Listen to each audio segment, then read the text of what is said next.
రామ్ గారు నిర్వహిస్తున్న happy money visualisation 2.0 మీరు జాయిన్ అవ్వాలనుకుంటున్నారా? కింద నంబర్లని సంప్రదించండి. హాయ్ హలో నమస్తే, వెల్కమ్ టు సుమన్ టీవీ. ప్రస్తుతం మనతో ఉన్నారు తోడు నీడ ఆర్గనైజేషన్ ఫౌండర్ రాజేశ్వరి మేడం గారు. మేడంతో మాట్లాడదాం. నమస్తే మ్యామ్. నమస్తే నవీన, ఎలా ఉన్నారు మ్యామ్? బాగున్నానమ్మా.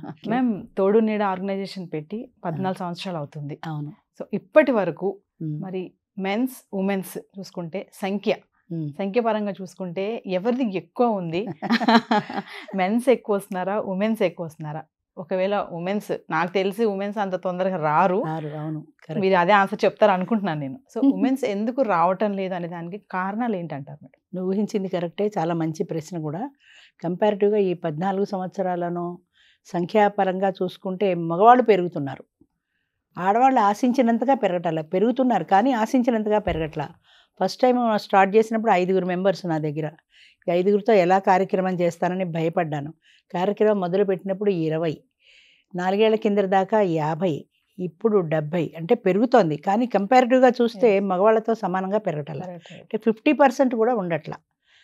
ఇన్ జనరల్ అసలు ఈ తోడు అవసరం అనేది ఎందుకు వచ్చింది అంటే, ఫస్ట్ న్యూక్లియర్ ఫ్యామిలీ సిస్టమ్. ఎందుకంటే ఇప్పుడు ఇదివరకు జాయింట్ ఫ్యామిలీలో అందరూ కలిసి ఉండేవాళ్ళు, ఒకళ్ళ అవసరాలు ఒకళ్ళకి తీరేవి. దాని తర్వాత వాళ్ళకి లోన్లీనెస్ అనేది లేదు. ఇంత పెద్ద కుటుంబంలో మనవాళ్ళు మనవరాళ్ళు పిల్లలు కొడుకులు కోడళ్ళు అందరితోటి టైం పాస్ అయిపోయేది. ఇప్పుడు పిల్లలందరూ ఎక్కడెక్కడో సెటిల్ అవుతున్నారు. న్యూక్లియర్ ఫ్యామిలీస్లో భార్య భర్త మాత్రమే మిగులుతున్నారు. 50 years వచ్చేటప్పటికి అసలు ఎవరు పిల్లలు దగ్గర ఉండట్లా, చదువులకో ఉద్యోగాలకో వెళ్ళిపోతున్నారు. సో వీళ్ళిద్దరే మిగులుతున్నారు. ఈ ఇద్దరిలో ఒకరు వెళ్ళిపోతే రెండో వాళ్ళు ఎలా బతకాలి? 50 ఏళ్ల వయసులో పోగొట్టుకుంటే 70 ఏళ్ళు బతుకుతాడంటే 20 ఏళ్ళు ఒంటరితనం భరించడం చాలా కష్టం. వయసు పెరుగుతున్న కొద్దీ అమ్మ తోడు అవసరం కూడా పెరుగుతుంది. చాలామందికి అది అర్థం కాదు కానీ 50 ఏళ్ల వయసులో అంత తోడు అవసరం అనిపించదు. సినిమాలో షికార్లో ఫ్రెండ్స్ వెళ్ళిపోతారు. 70 దాటాయి. నాకు ఇప్పుడు నేను బాగా గమనిస్తున్నా, ఫ్రెండ్స్ అనేవాళ్ళు దూరం అవుతున్నారు, బంధువులు దూరం అవుతున్నారు. అంటే ఎవరి వ్యాపకాల్లో వాళ్ళు బిజీగా ఉండిపోయారు. సో వీళ్ళు పలకరించే వాళ్ళు లేరు. కొంత వయసుతో పాటు చేదస్తాలు ఏదైనా మాట్లాడినా కూడా అబ్బాయి ఈవిడ మొదలెట్టిందంటే వదలదరని మళ్ళీ వస్తానని వాళ్ళు పక్క తప్పుకుంటారు. ఈ రకంగా సొసైటీ నుంచి ఏకాకిగా మిగిలిపోతున్నారు. అందుకని వీళ్ళ మనసులో బాధలో కష్టమో సుఖమో షేర్ చేసుకోవడానికి ఒక మనిషి అవసరం అవుతుంది. ఆ మనిషి ఎవరు? పిల్లల దూరం అయ్యారు, తల్లిదండ్రుల వీళ్ళే ముసలోళ్ళు అయ్యారు, వీళ్ళ తల్లిదండ్రులు ఎప్పుడో వెళ్ళిపోయారు.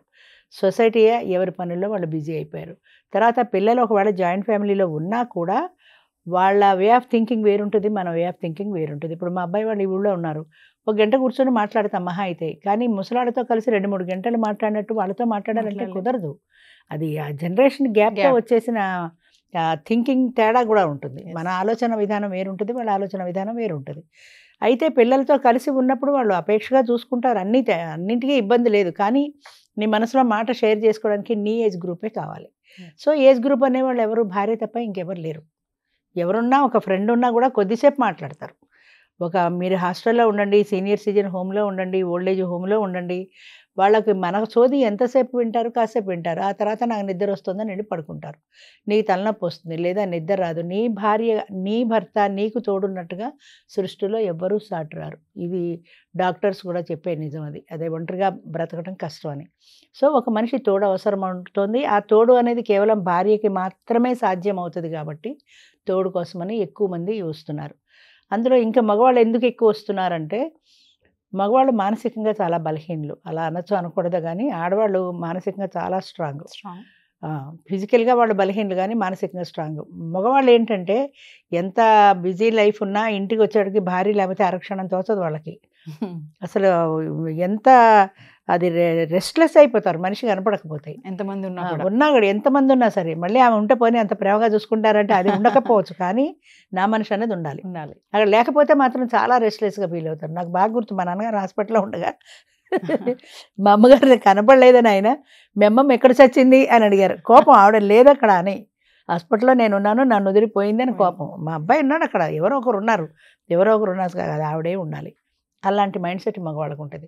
అంచేత ఎంత కొట్టుకున్నా తిట్టుకున్నా భార్య అనే తోడు ఎప్పుడైతే పోయిందో, ఆ తోడు లేకుండా వాళ్ళు జీవించలేరు. ఎక్కడో రామోజీరావు లాంటి వాళ్ళు కృషి వాళ్ళు ఉంటారు కానీ నార్మల్ పీపుల్ ఎవరు ఉండలేరు. కాబట్టి ఆ తోడు కోసం పరితపిస్తున్నారు.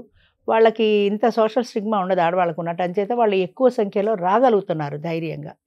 పోతే ఆడవాళ్ళు ఎందుకు రావటం లేదంటే వీళ్ళకి ప్రధానంగా సోషల్ స్టిగ్మా.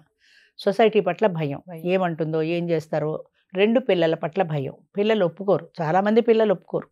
మీ అమ్మకి పెళ్ళి అంటే నవ్వుతారు అందరూ అంటారు. సో పిల్లల పట్ల భయం, సొసైటీ పట్ల భయం, ఈ 2 కాక మూడోది ఇది తప్పు అన్న భావన ఒకటి. అంటే నేను ఒక భర్తతో కలిసి సంసారం చేసి పిల్లల్ని కానీ ఇంకొక పురుషుడితో నేను ఎలా కలిసి ఉంటాను, అది వాడు పరాయి పురుషుడి కిందే లెక్క. వాళ్ళ మైండ్ సెట్ అంతే. అప్పుడు పరాయి పురుషుడితో నేను ఎలా ఉంటాను, అది తప్పు కదా, అది పాపం కదా అన్న భావన ఒకటి. ఈ 3 మనిషిని బంధించేస్తున్నాయి బయటికి రాకుండా. పొద్దున్నే ఒక అమ్మాయి నాకు వైజాగ్ నుంచి ఫోన్ చేసింది. 21లో జాయిన్ అయింది, రాలేదు మీటింగ్కి. 3 సంవత్సరాల తర్వాత ఫోన్ చేసింది. 3 సంవత్సరాలు రావడానికి ధైర్యం సరిపోకపోయినా ఒంటరితనం భరించలేకపోతుంది. అది that is the main important thing. భరించలేక ఫోన్ చేసింది. ఏమ్మా ఎందుకు రాలేదంటే, నాకు భయం అండి. భయం ఎందుకు, ఇంత ధైర్యంగా 14 సంవత్సరాల నుంచి నేనే ఈ కార్యక్రమం చేస్తున్నా, ఇన్ని టీవీ ప్రోగ్రాంలు ఇచ్చాను, నీకు నువ్వు ఏం తప్పు చేస్తున్నావు అని భయపడుతున్నావు. అసలు నువ్వు తప్పు ఏంటంటే, నా పెళ్ళిడికి వచ్చిన మనవాళ్ళు ఉన్నారండి, ఈ కార్యక్రమానికి అంటే రేపు పొద్దున వాడికి సంబంధాలు రావేమో, మీ అమ్మమ్మ పెళ్లి చేసుకుందిట కదా అంటారేమో, మరి నాకెందుకు ఫోన్ చేసావు పెళ్లి చేసుకోనప్పుడు, ఒంటరిగా ఉండలేకపోతాను. అంటే పెళ్ళి కావాలి కానీ ఒంటరిగా ఉండలేను, ఒంటరిగాను ఉండలేను, పెళ్లి చేసుకోకుండాను ఉండలేను, కాబట్టి నేను రాలేను, నాకు ఏదైనా మ్యాచెస్ ఉంటే చెప్పండి. అలా చెప్పేది కావాలంటే మ్యాట్రిమోనియల్కి వెళ్ళు. ఇది అలా చెప్పేది కాదు. నువ్వు ధైర్యంగా రావాలనే ఈ పరిచయ వేదిక కార్యక్రమం పెట్టాం. నువ్వు ధైర్యంగా రా, నీకు నచ్చిన మనిషిని చూసుకో, మాట్లాడుకో, పెళ్లి చేసుకో. నాకు ధైర్యం సరిపోవటం లేదండి. ధైర్యం అమ్మ పుట్టుకతోటే అందరికీ ఉండదు. కొంతమంది పుట్టుకతో ధైర్యవంతులు ఉంటారు. ఇప్పుడు నేనే ఉన్నాను. నేను చాలా పిరికిదాన్ని, నా అనుభవం చెప్తున్నాను. నేను చాలా పిరికిదాన్ని. అసలు 10 మందిలో మాట్లాడడం అంటే భయపడేదాన్ని. ఈరోజు ఇన్ని గంటలు ఇలా మాట్లాడగలుగుతున్నానంటే, మీడియాలో ఎలా మాట్లాడగలుగుతున్నానంటే అది అనుభవం నేర్పిన పాఠం. ప్రతి అనుభవాన్ని మనం పాఠంగా నేర్చుకుంటే ఎన్నో అనుభవాలు ఉంటాయి, ఎంతో అవసరం ఉంటుంది. 10th క్లాస్తో ఆపేసిన దాన్ని MA మీడియా దాకా ఎలా చదవగలిగాను? ధైర్యం. ఆ ధైర్యం ఎక్కడి నుంచి వచ్చింది? అవసరం. పిల్లల్ని పెంచుకోవాలి, పెద్ద చేసుకోవాలి, నాకంటూ ఒక ఉద్యోగం కావాలి, సెటిల్ అవ్వాలి. కావాలంటే చేయాలి, తప్పదు. బుర్రకు ఎక్కదు. 30 ఏళ్ల వయసులో నేను పుస్తకం తీస్తే నాకు ఎక్కడ ఎక్కుతుంది? ఎక్కదు. ఎక్కపోయినా సరే గుడ్డిగా బట్టి పట్టాల్సింది. అన్నిటికీ మించమ్మ విల్ పవర్, దాన్ని మించింది లేదు. ఆ విల్ పవర్ నీలో ఉన్ననాడు నేనేమైనా సరే ఇది సాధించాలి అని అనుకున్ననాడు ఖచ్చితంగా సాధిస్తావు. కానీ నీ ప్రయత్నం ఉండాలి. ప్రయత్నం లేకుండా నేనేం సాధించలేదండి, ఆ దేవుడు నా మొహాన్ని ఇంతే రాశారండి. దేవుడు ఎవరి మొహాన ఇదే ఇక్కడ ప్రత్యేకంగా రాయలేదు, మనం చేజేతులారా చేసుకున్నాం. ఈవెన్ గీతలో కూడా అర్జునుడికి ఏం చెప్పాడు? మానవ ప్రయత్నం నువ్వు చెయ్యి, పైన నేనున్నాను అన్నాడు. అంచేత మన ప్రయత్నం చేయకుండా భగవంతుడు అలా చేశాడు అనుకోవడం అన్నది అది భగవంతుడి మీద ఒక it is nothing but escapism. మనిషికి కావాల్సింది విల్ పవర్, పట్టుదల.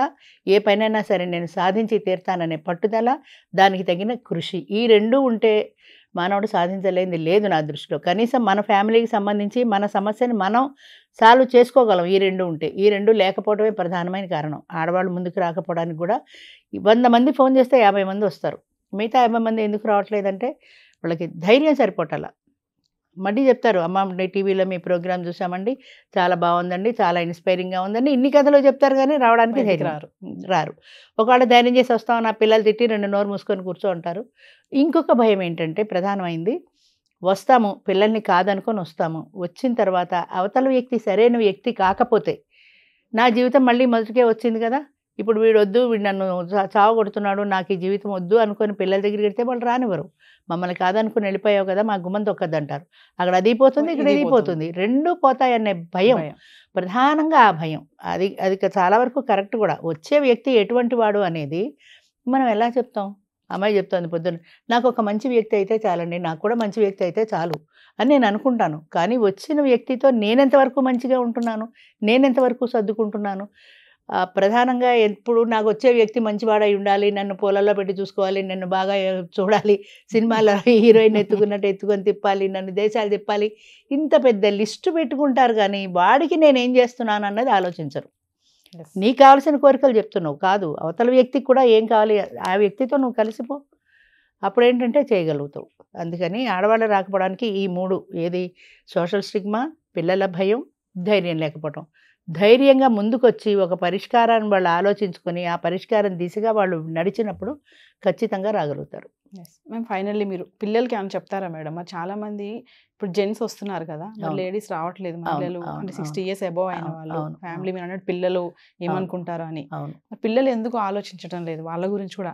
ఎందుకు ఆలోచించట్లేదంటే, అమ్మ నాది కడుపు నిండిన బేరం, నేను ఇంకొకళ్ళ గురించి ఎందుకు అనుకుంటాను? నొప్పి నాది కాదు కదా, అవతల వాళ్ళది కదా. 50 ఏళ్ల వయసులో నీకు ఎందుకు కృష్ణారామ అనుకోక అంటారు.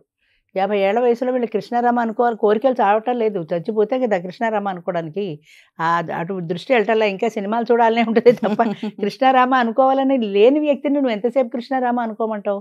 పూర్వకాలంలో ఉంది, అప్పుడు పరిస్థితులు వేరు, అప్పుడు దేశకాల పరిస్థితులు వేరు, అప్పుడు ఆలోచనలు వేరు. ఇప్పుడు సినిమాలు, టీవీలు ఇన్ని వచ్చి ఎంతమంది టీవీకి అతుక్కుపోయి ఉంటారు.